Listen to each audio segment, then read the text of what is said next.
Everyone ఈరోజు నేనైతే పాలపూరి చేస్తున్నాను. దానికోసం ఒక హాఫ్ లీటర్ పాలు మంచిగా సిమ్లో పెట్టేసి కుక్ చేసుకుంటున్నాను. ఇది వచ్చేసి 300 ml వరకు రావాలి.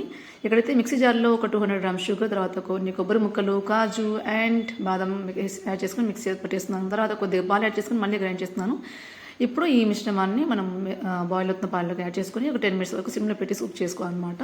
ఆ తర్వాత ఇక్కడైతే చపాతి పిండి కలుపుకుంటున్నాను. కొద్దిగా సాల్ట్ యాడ్ చేసుకొని ఈ చపాతి పిండిని మిక్స్ చేసుకుంటున్నాను. గోధుమ పిండి యాడ్ చేస్తున్నాను అండి. ఇలా కలిపి పక్కన పెట్టేస్తున్నాను. ఇక్కడైతే ఈ మనకు రెడీ చేసుకున్న పాలపూరి మిశ్రమం రెడీ అయిపోయింది. ఇది కొంచెం చల్లబడిపోవాలి. ఆ తర్వాత ఈ చపాతి ఉండలను చిన్న చిన్న పూరి ఉండలాగా సైజులాగా చేసుకున్నాను. మంచిగా రోల్ చేసుకోవాలి. చూసారా, పూరి అంత సైజు అయితే సరిపోతుంది మనకు. మరీ థిక్గా లేకుండా మరీ పల్చగా లేకుండా మీడియం సైజ్ రెడీ చేస్తున్నాను. ఇక్కడైతే ఆయిల్ వేడికి ఉంది ఇప్పుడు ఫ్రై చేయడానికి పూరీలను. ఇక్కడ నేను ఈ చపాతి మీద పూరి మీద ఘాట్లు పెట్టేసుకుంటున్నాను ఫోక్తో, కొంచెం ఎక్కువగా పొంగకుండా అని చెప్పేసి. ఆ తర్వాత వేడి ఆయిల్లోకి ట్రాన్స్ఫర్ చేసుకొని మంచిగా పిండి 2 వైపులా టర్న్ చేసుకుంటూ ఫ్రై చేస్తున్నాను. సో ఈ పూరీలను ఈ విధంగా రెడీ చేసుకోవాలన్నమాట.